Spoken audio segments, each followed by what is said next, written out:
Goes.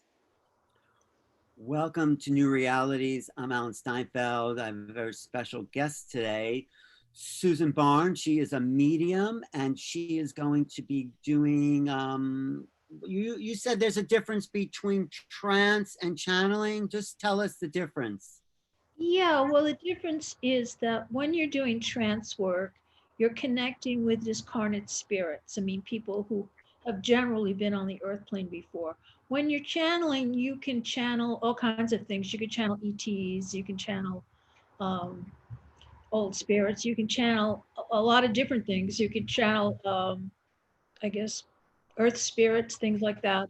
But when you're doing trance work, you're really tapping into that spiritualist kind of tradition of tapping in with discarnate people. And you don't stay with the same person. I mean, I trance, a number of different people have come through me. At the moment, there's a group coming through me they call themselves the Philosopher because they don't like names. They don't like names because they know that if you know their real name, that you'll put an association with it, and they don't want that association. And usually they work in teams of groups of people. So it's not just one spirit, but it's a group of spirits, and they'll have one spirit that's the spokesperson for the group. In my group, I know, although he hasn't told me, the spokesperson is Socrates. And that's Socrates, but you said we shouldn't associate that with the name. Should we uh, associate? I mean, people want to know. I mean, that's the problem. People want to know who is it you're channeling. And I just happen to know from working with other mediums that the main philosopher that I'm working with is Socrates. So you want us to make that association with You the? can make that association, but you just need to know that he's working with other philosophers as well. Okay. Well, okay. So, and the difference between trancing and channeling is what exactly? Is that when you're channeling, you're usually channeling one entity, and the entity doesn't have to be a deceased spirit.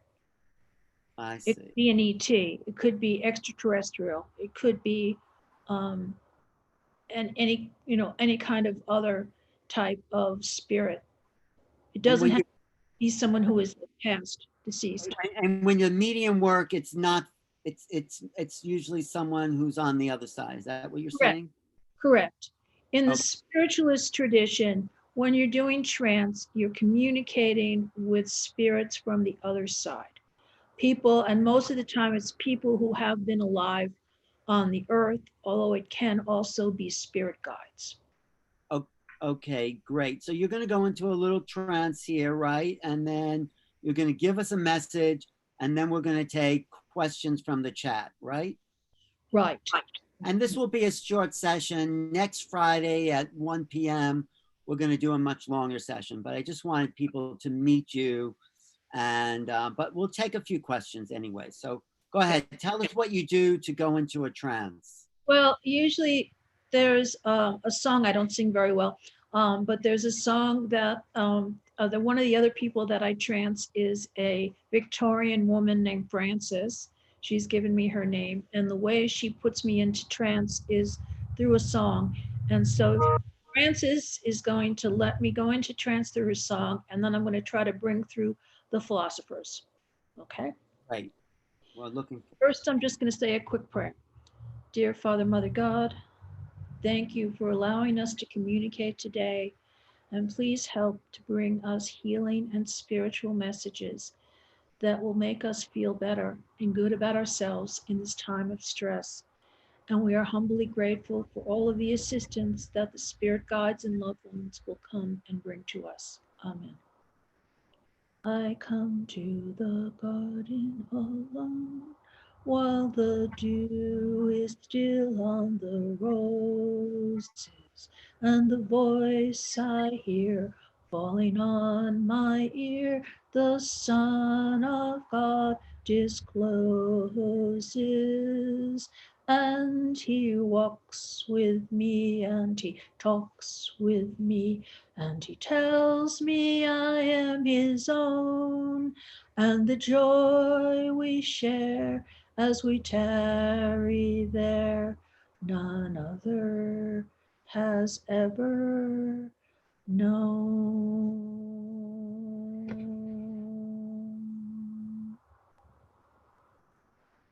Blessings to you all. I know that it is a time of great tribulation within your world, where the things that you have considered to be normal may have changed and everything seems upside down. But this is also a time of great happiness and joy, for we know that through change, which you're going through at this time, it brings about a positive type of outcome. It is only through change that we love and grow. So today, I want you to think about all of the good things in your life and not focus on all of the things you cannot do at the moment, but focus on what you have. Focus on your loved ones. Focus on the fact that the whole world is coming together.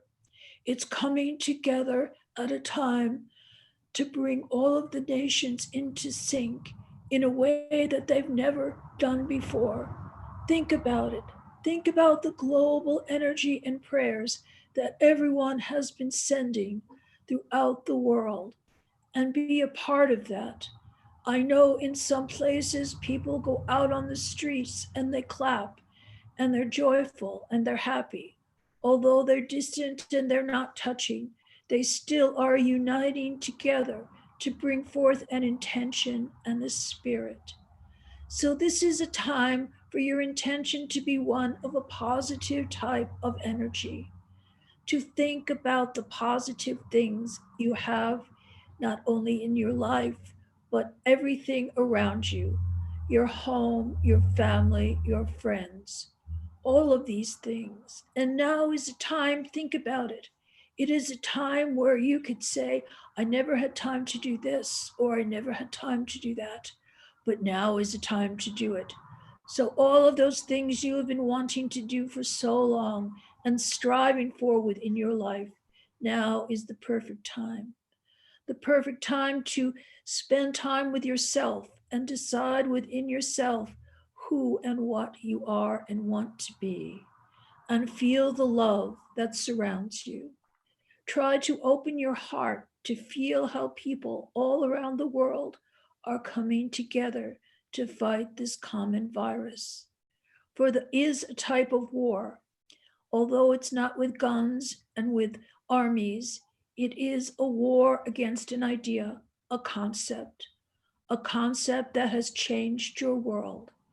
And be advised that this change is probably going to be for the better. Think about all of the people and all of the things that are now working together in ways that they have never done before.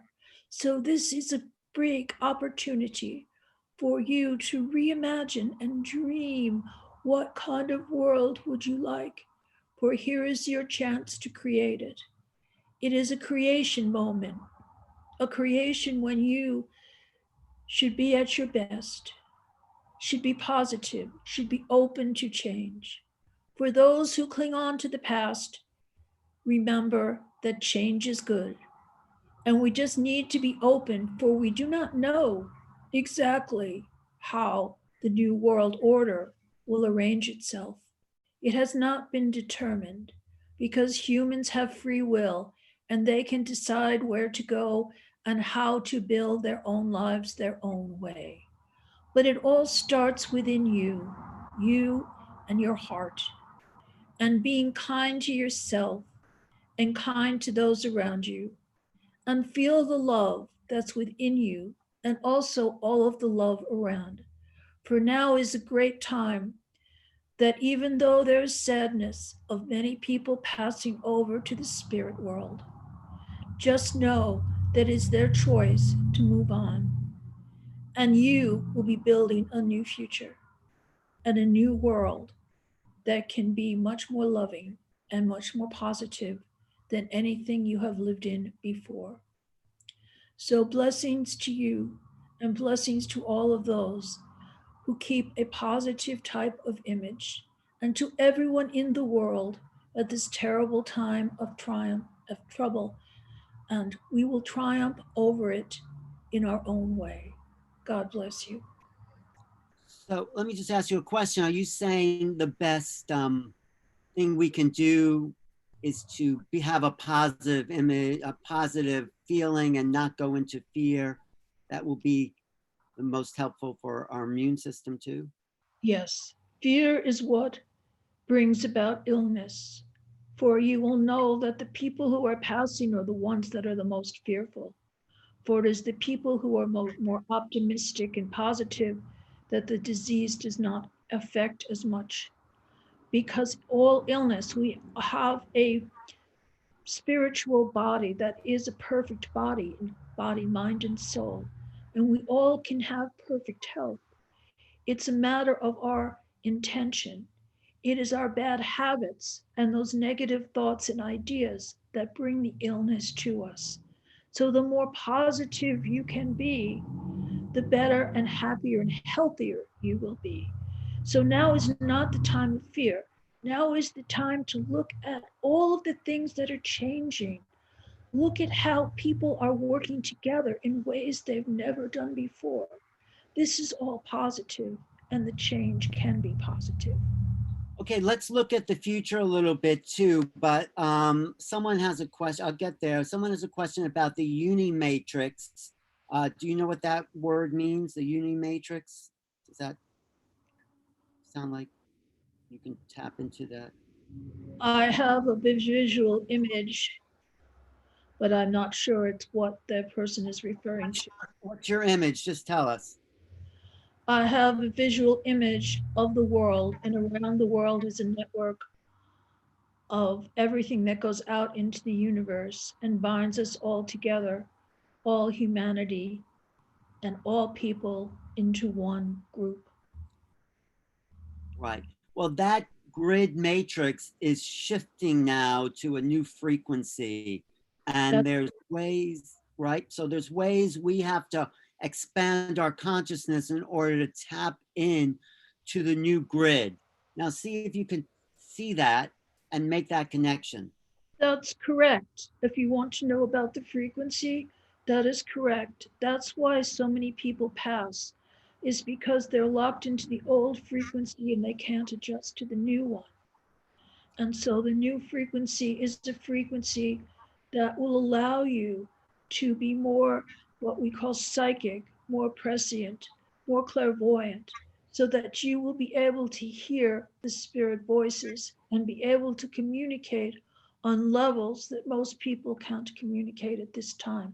So, yes, there is a big vibration and a frequency change. And with that, there are changes going on around the earth as well. Right, but give us the key from your perspective of how to tap into the new frequency. You just can't say tap into the new frequency. People don't know what you mean. How do people do this? Well, I think that one way you can do it, the mediums use this thing called sitting in the power, where you sit and you be very quiet and you try to get all of the extraneous thoughts out of your mind.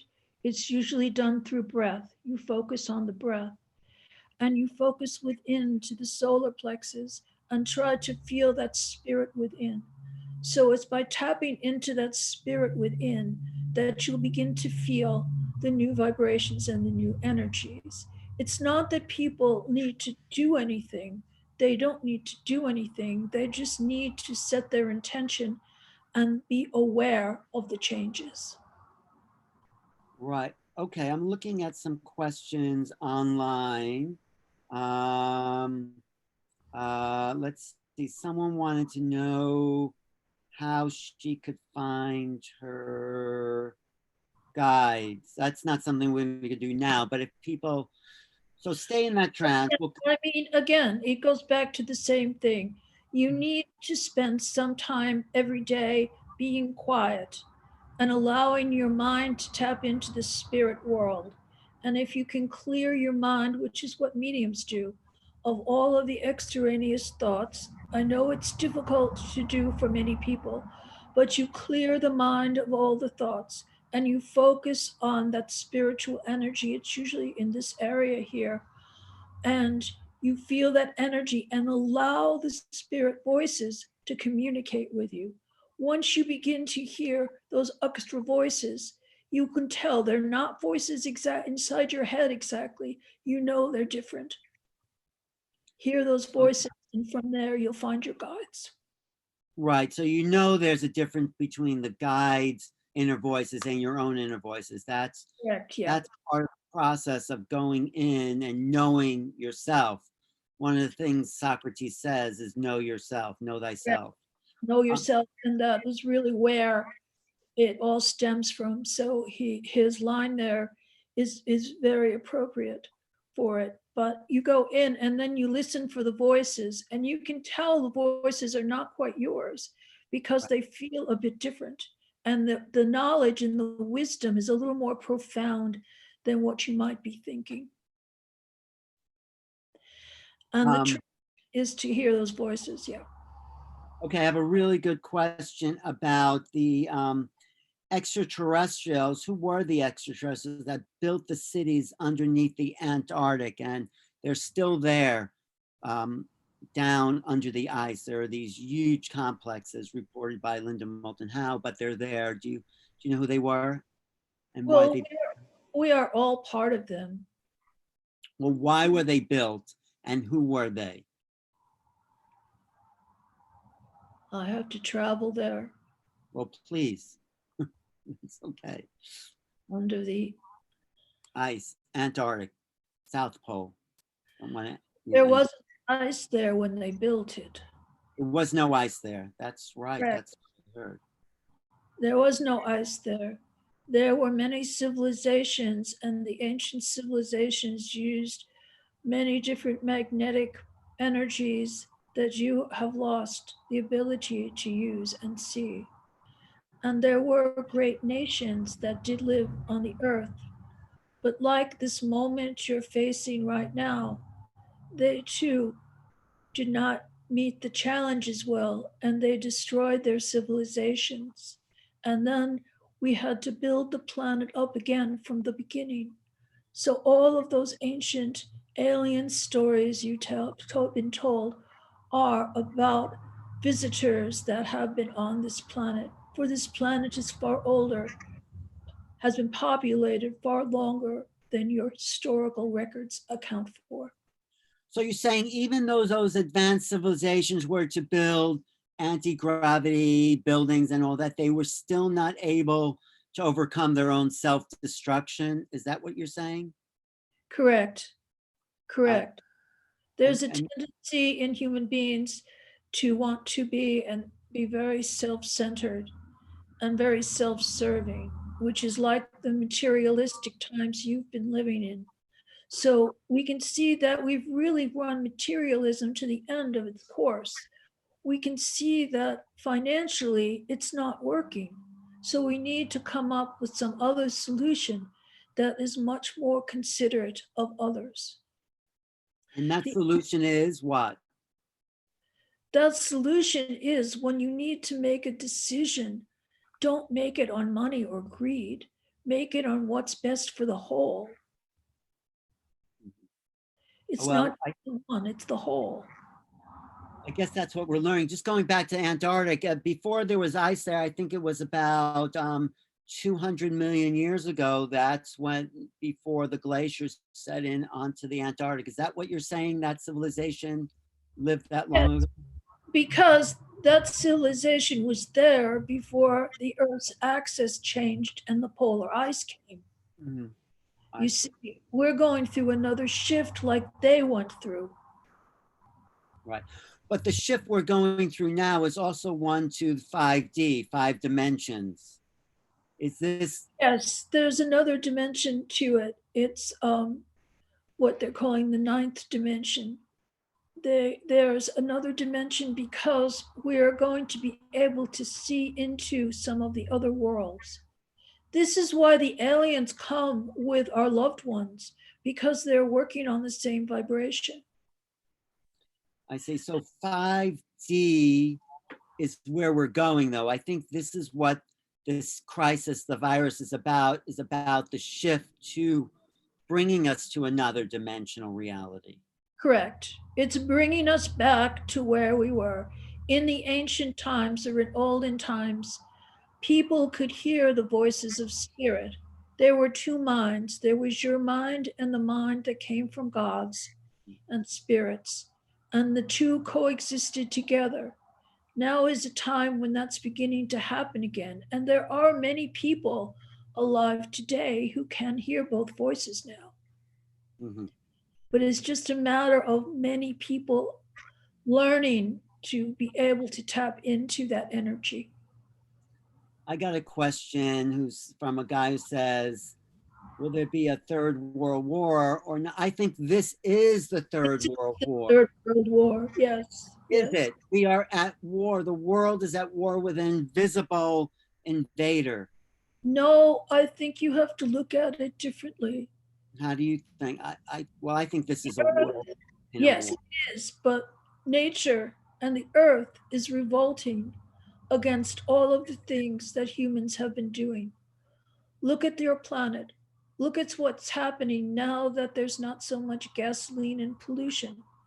The airs are cleaning up, the waters are getting pure again. So, this is not a revolution of man fighting man for another power symbol. It's man challenging nature because we have been cruel to nature for so long. We have denied nature Mhm. and the natural things around us and Yeah, just solved our own needs. I don't think it's a war with nature. I think it's an alignment. It's a calling that we have to come into balance with nature. The Correct. the war is against the greed and the pollution and all the Right. things that Yes. kept us from unity. So it's a different level. And I think after we're through this, I think there might be more peace on the planet. What do you say? That's what the goal is. The goal is that the only way you are going to survive all of this is if you work together and if you come together. And when you do that, the world will never be the same again. Well, I don't think the world's going to be the same either way, but I think we have a chance to bring more of a utopian, transformative um, uh, world in place where people be a chance to be happier. We have the chance to bring spirit back into the world. Your materialistic culture denies spirit. It does not allow your spiritual self to live and thrive. And that's what we need. We need the spiritual side of every individual to begin to breathe and strive and live again in the world. So the fight, it's more of a fight we're going through. It's a fight against the negativity and all of the things that we have done.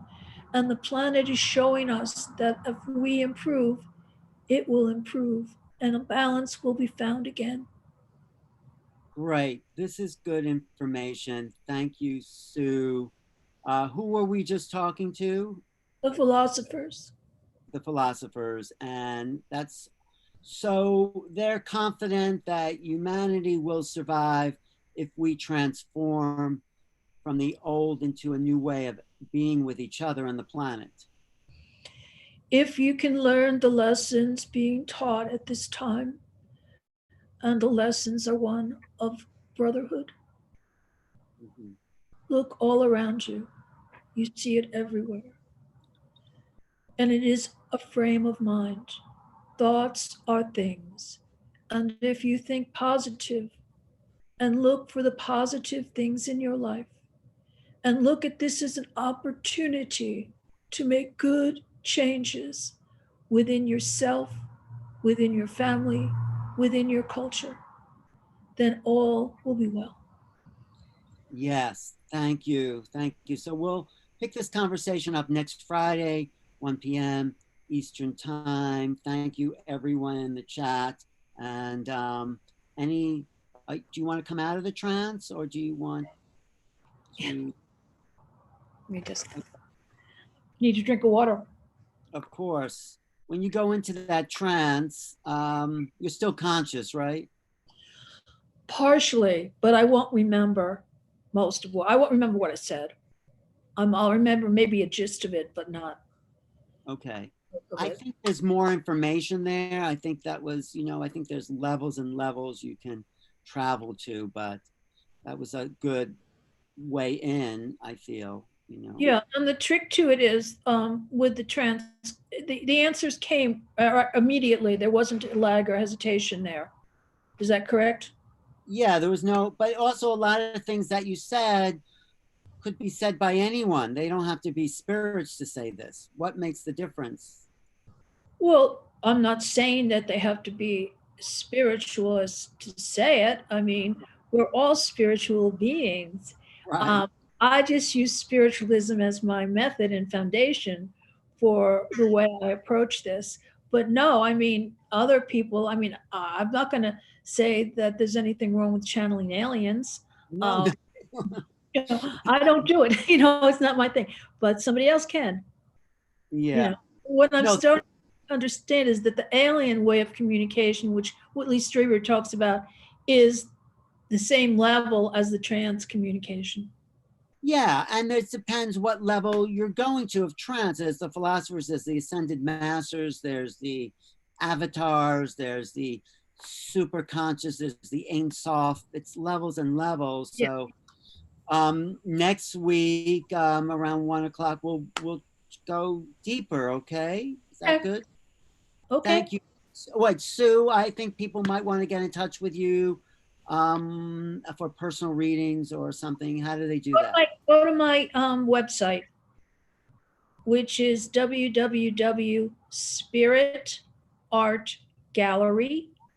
www.spiritartgallery.net.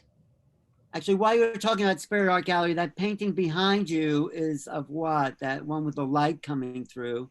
Yeah. Is that one of yours? Or These are all mine. Yeah. what Yeah. it I just wanted to see that one a little bit more with the light coming through. That one next. Yeah, that one. Yes. Yeah. Okay. Um, Okay. Can you I well, just can you carry it? Don't drop your computer. But okay. it's on a tripod. Let me see. Oh, okay. Does that show it better? Oh no, Yeah. the light. What is that we're looking at? Actually, this one here, let me see if I can look a little bit. This one here is Lilydale. It was done at the stump in Lilydale, Uh-huh. which is Lily where mediums go to read. Lily Dale, spiritual community. And what's the ones above it with the rainbows? These are chakra um, paintings Mhm. that I Okay. do. Yeah, with the chakra colors.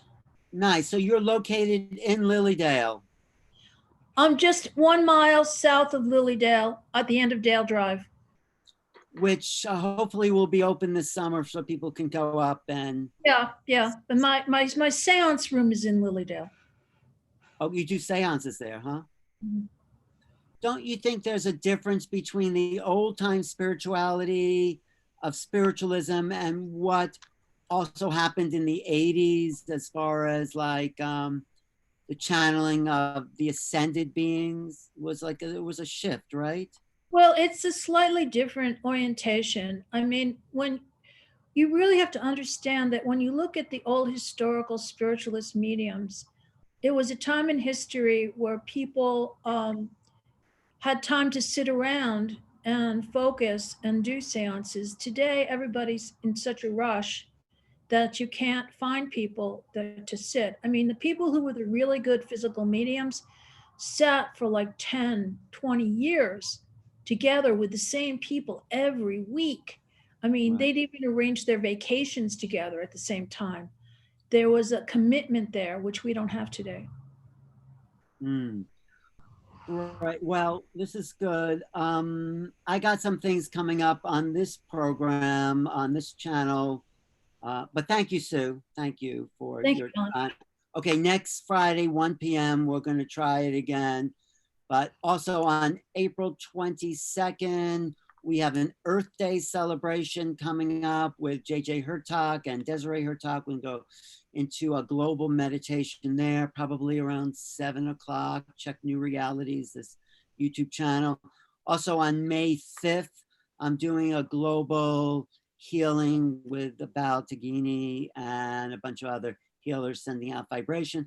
And just stay tuned to you, New Realities, subscribe, and you'll see it might be a spontaneous live program that I'll be doing, and with lots of interesting guests. Thank you, everyone. Thank you, Derek, Charlene, Adam, all the people on the live chat. I appreciate Ellsworth, Yolandi. It's great to have a live audience. So tune in, tell your friends, and we'll take some more questions. And people can tap into you for readings, right? Private readings? Yeah. Great. Okay, so Thank you. okay, bye. Bye.